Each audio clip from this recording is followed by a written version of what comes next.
नमस्कार दोस्तों, स्वागत है आपका हमारे इस चैनल में। और आज के वीडियो में आप बेहद ही रोचक जानकारी को जान सकेंगे।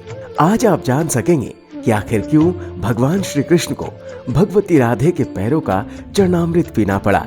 जी हाँ, ऐसी कौन सी परिस्थिति आ गई कि भगवान श्री कृष्ण को राधा जी के पैरों का चरणामृत का सेवन करना पड़ा। तो आज इसी के बारे में विस्तार से जानेंगे, लेकिन आगे बढ़ने से पहले प्लीज हमारे इस चैनल को लाइक कीजिए, शेयर कीजिए, सब्सक्राइब कीजिए और हाँ, बेल आइकन जरूर दबाइए ताकि वीडियो का नोटिफिकेशन सबसे पहले आप तक पहुंचे।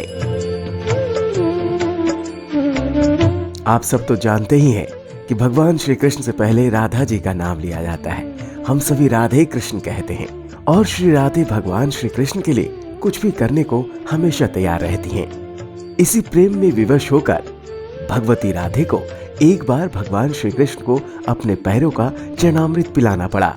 तो इसके पीछे कहानी ये है कि एक बार नंदलाल बहुत बीमार पड़ गए।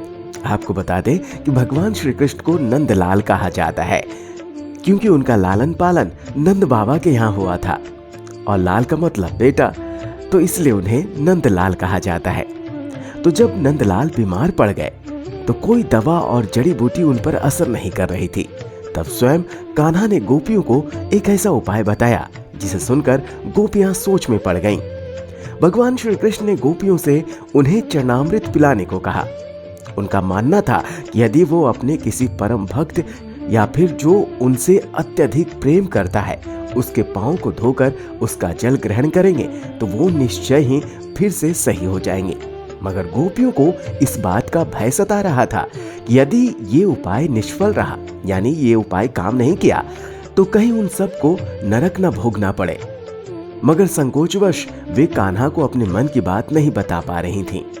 गोपियां इस बारे में सोच ही रही थीं कि इतने में राधा जी आ गईं। अपने प्रिया कृष्ण को इस हालत में देख राधा रानी के तो जैसे प्राण ही निकल गए।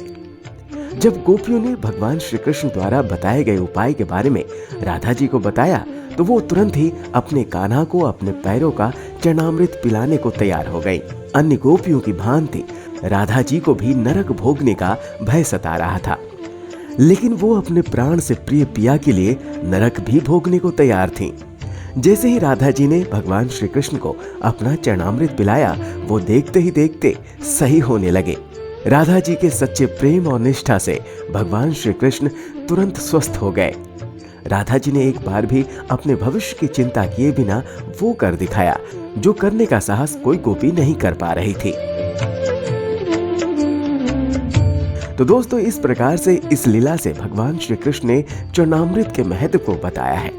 जी हाँ, ये लीला हमें बताती है कि पूजा में भगवान का चरणामृत कितना आवश्यक है। तो अगर आप पूजा कर रहे हैं और उसमें भगवान का चरणामृत रखते हैं और उसका पान करते हैं तो ये हमारे सेहत के लिए, हमारे मन के लिए, हमारे भाग्य के लिए, सबके लिए अति सौभाग्यकारी है। एक और जहाँ चरणामृत के सेवन से हमारे भाग्य की वृद्धि होती है तो वहीं दूसरी ओर हम स्वास्थ्य लाभ भी उठाते हैं। कहा गया है कि पूजा के बाद अगर हम चरणामृत का सेवन करें तो श्री हरि की कृपा मिलती है। और जब अंत समय आता है, जी हाँ, हम सभी इस दुनिया में कुछ ही समय के लिए आए हैं और एक समय आएगा कि हम सभी यहाँ से चले जाएंगे। बात थोड़ी कड़वी है लेकिन सत्य है। तो जब हम अंत समय में इस दुनिया से जाएंगे, इसलिए कहा जाता है कि पूजा के बाद हमें भगवान के चरणामृत को ग्रहण करना चाहिए और ऐसा करने से अंत समय में भगवान श्री हरि विष्णु की परम कृपा मिलती है और हम मोक्ष को प्राप्त होते हैं, जन्म जन्मांतर के इस जन्म मरण के चक्कर से मुक्त हो जाते हैं। तो दोस्तों, आपको ये रोचक जानकारी कैसी लगी हमें कमेंट करके जरूर बताएं और हाँ, हमारे इस चैनल को, यानी आपके इस चैनल को लाइक कीजिए, शेयर कीजिए, सब्सक्राइब कीजिए और हाँ, बेल आइकन जरूर दबाइए ताकि वीडियो का नोटिफिकेशन सबसे पहले आप तक पहुंचे। बने रहे हमारे इस चैनल के साथ। नमस्कार।